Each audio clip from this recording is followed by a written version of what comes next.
What does it mean for Rick to see you on the grandest stage of them all, Oh my headlining gosh, he's more than always once? crying. That's what it means.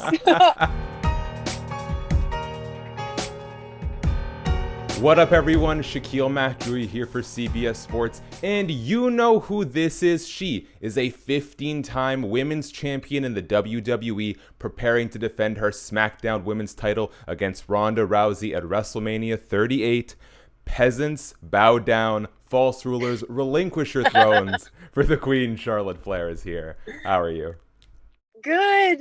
Great intro. Thank you. Well, thank you. Well, just gotta keep your options open. Who knows? Oh, I know we got some WWE PR on the call, so always good to make a good impression there. Adam gives you 2 thumbs up. Love it. I love to hear that. Thank you, Adam. Now, before we get to obviously the huge match with Ronda Rousey coming up, all the amazing things that have happened in your career, I want to know, I imagine, WrestleMania is a time of year where even the lapsed WWE fans can't help but tune in again. For you, what makes your inner WWE fan geek out the most to this day? Because I'm sure some aspects of the job, become sort of normal for you, but are there any parts that still sort of kind of bring out that inner child? I didn't grow up a WWE fan. Mm-hmm. I didn't grow up a wrestling fan. Like, everyone just assumes because my dad is who he is. Yeah. And I didn't get in the business till super late.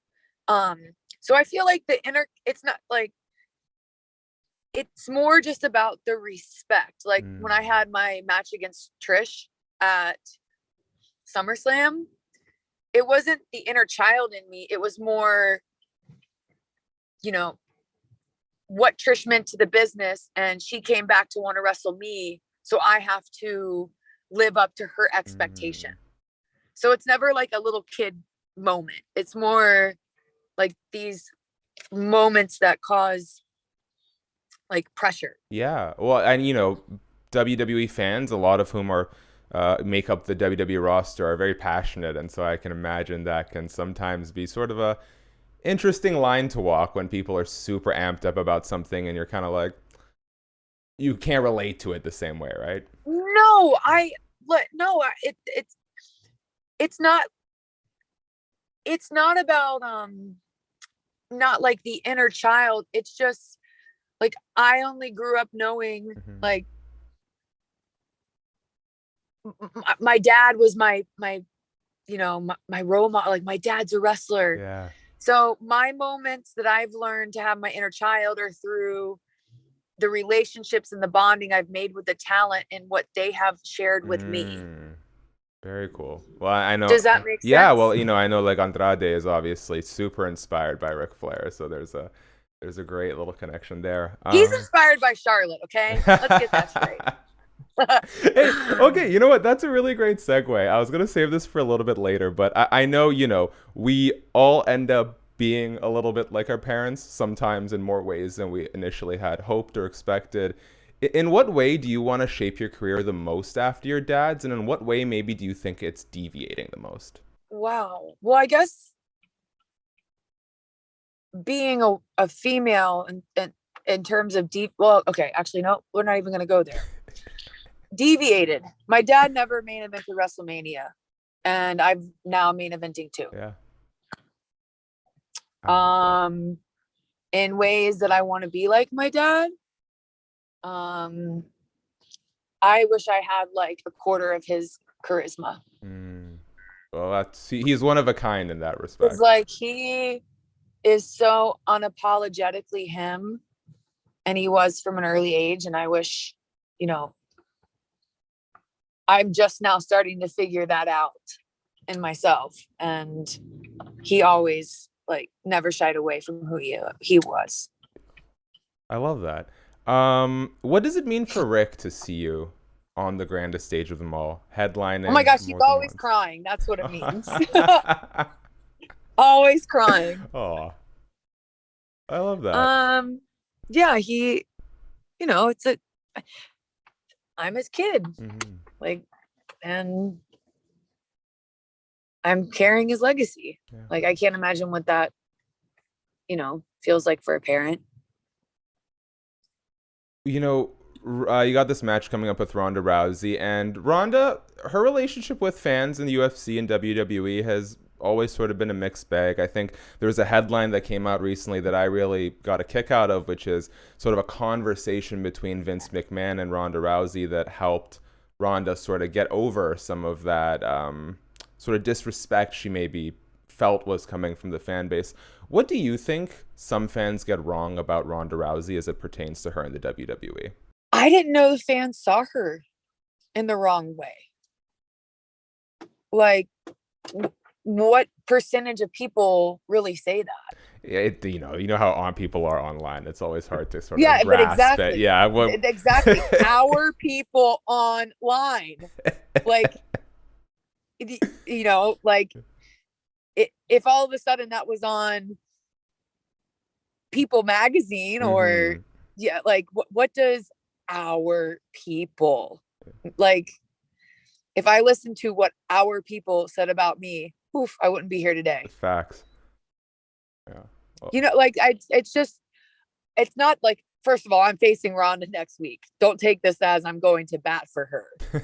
I'm just saying,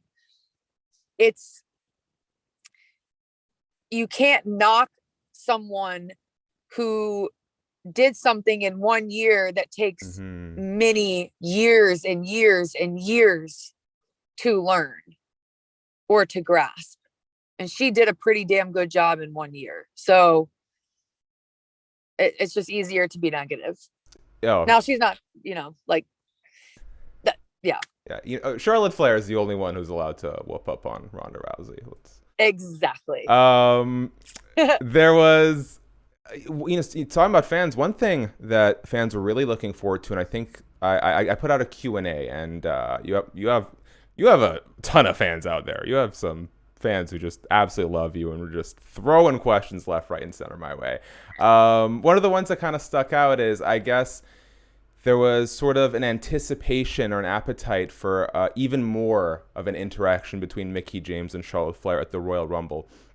Is that something that maybe you'd like to revisit further down the line? Because I think people really got a kick out of seeing that sort of champion versus champion dynamic. Yes, 100%. Yeah. Well, how would you like to see that materialize in your sort of dream booking world? Oh, I think the story writes itself. Yeah. I don't think there needs to be some deep story. It's Mickie James versus Charlotte Flair, 2 different eras. I love it. Speaking of storylines, what do you think, if we were to sort of carve out like a few months to really dig into it, what do you think would be the most interesting storyline in 2022? The 4 horsewomen of the WWE fighting again, or maybe uniting to take over the landscape? Now say that one more time. Would you rather see, if you had to pick one of these 2 avenues to go down, would you be more interested in seeing a real big time reunion between the 4 horsewomen, or see them kind of going at each other? Oh, going at it. Yeah. I don't get along with any of them. Well, sometimes you might want to reflect inward if we're having trouble connecting with everyone else, Charlotte. I don't play well with others, my friend. Fair enough. People are most familiar with you for your NXT and WWE runs, but from what I understand, you actually made your pro wrestling debut at the remarkably young age of 14. Sort of getting involved in your father's feud with Vince Russo in WCW. What are your memories of that time in your life? Because like you said, you became a fan a bit later in life. What do you remember of that time, sort of getting a bit of I'm going to give you the most honest answer. Please. And you're not going to believe, but like, sometimes I forget that all that stuff happened. I had to be reminded. Because I played sports my whole life. That was my focus. Yeah. I was a gymnast from the moment I could walk, then basketball, volleyball, diving, all-star cheerleading, ended up going to college on a volleyball. Like that was just always around. Like, even if you look at Starrcade, you see me and my little brother, or both my brothers and my sister, from a young age. Like, it was always around. It wasn't normal. Or when I put Russo in handcuffs, like, I had to be reminded of that recently. It was just, or when we took a jet to, my dad did something in like Atlanta, and we stood in the ring or something. I can't remember. It was like my dad, my Uncle Arn. I don't remember who was there. I think it was the Four Horsemen, but it was like some angle, like those little moments. I think because it happened so much and I didn't really have to do anything except stand there. I didn't really think about it. I think that kind of I feel like I got a kick out of that more than anything, really, as opposed to being like, oh yeah, these were the fondest memories of my life. Like, that's what a unique position to be put in, and I'm glad that people can remind you of it, and you'd be like, oh yeah, you're right. Oh yeah, I did that. Yeah. Now I know that Charlotte Flair doesn't play well with others, but there's one person that I know is just unanimously beloved in that locker room that I can't imagine even you have a problem with, and that's Big E. Could you sort of give me a little bit of insight into when you, like, your sort of gut reaction when you saw the injury he suffered or heard about it? And then just, I'd really love to, more importantly than that, take a moment to kind of just celebrate the kind of guy that Big E is. Oh, when you hear Big E's name, you can't help but smile. Mm-hmm. Like, talk about a guy that's always positive, always smiling. And there's not one person in that company that doesn't respect him. And that's very, very rare. And I guess when I heard or saw what happened, I just kept thinking, no one's physically or mentally stronger than him. And if anyone can handle it, it's him. I love that. Now, not to suggest that your career is winding down anytime soon, but have you put any thoughts into like what sort of avenues you want to explore when maybe you're ready to put the boots down a little more often? Like, are you thinking Hollywood? Are you thinking producing or an on-air personality? Like, have you put any thought into what the next steps are for Charlotte Flair beyond dominating the ring? Oh my gosh. I really want to be in a Bad Bunny music video. Yes, let's get it. That can't be too hard to organize. Yes. Can you let Bad Bunny know, please? I mean, I think Adam in the car might be a little bit more qualified for that. Adam, can you make that happen? I'll see what I can do. Okay, thank you. That, and then Manny and I have a few projects that we'd like to work on together. Cool.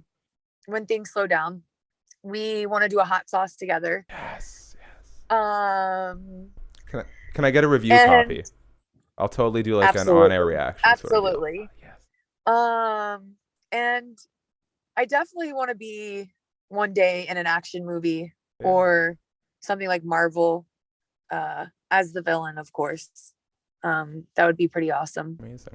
How has your public relations background helped you navigate these interviews? I've seen you expertly navigate it a couple times, even in this one. I have a really good coach.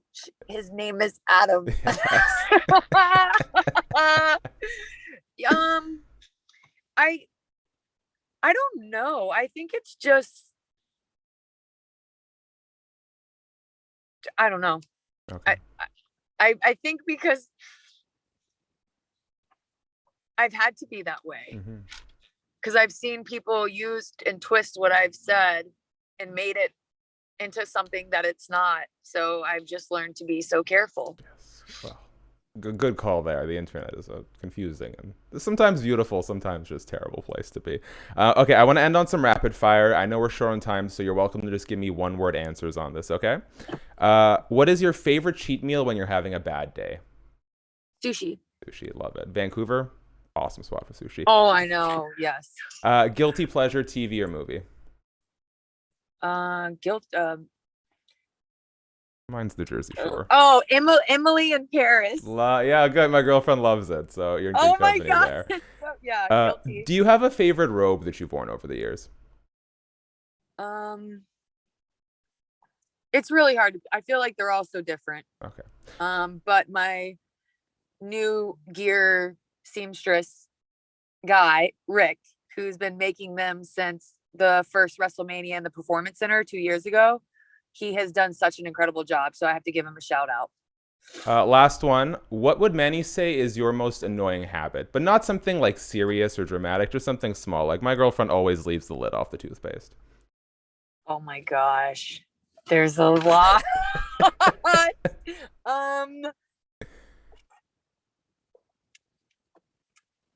Oh, this is really silly. When I eat, he always like, "Mommy, you have food all over your face." I love that. My girlfriend tried to put on 3 different robes at the house the other day, and they all had chocolate on them somehow. So, yeah, that's me. Yeah, love it. Okay, Yeah. Charlotte, we got to get you out of here. I'm gonna go ricochet speed on this, guys. Thank you so much for checking out the video. If you can, please subscribe, notification bell, thumbs up, leave a comment. Let us know what your most annoying habit is or what your dream Charlotte Flair match is. Thank you to CBS Sports, as always, for empowering the video. Full feature with Charlotte Flair on CBSSports.com in the description of this video. Charlotte, whether it's WrestleMania, your hot sauce, or anything you'd like to share with the people, please let them know. What? Sorry, I know. I was going Eminem there. If there's anything you want to promote or plug, please go for it. WrestleMania, Yes. April 2nd, me versus Ronda Rousey, the main event. Follow that the second night on April 3rd on Peacock. And that's about it. And if you're gonna do it with Flair. Woo! Woo!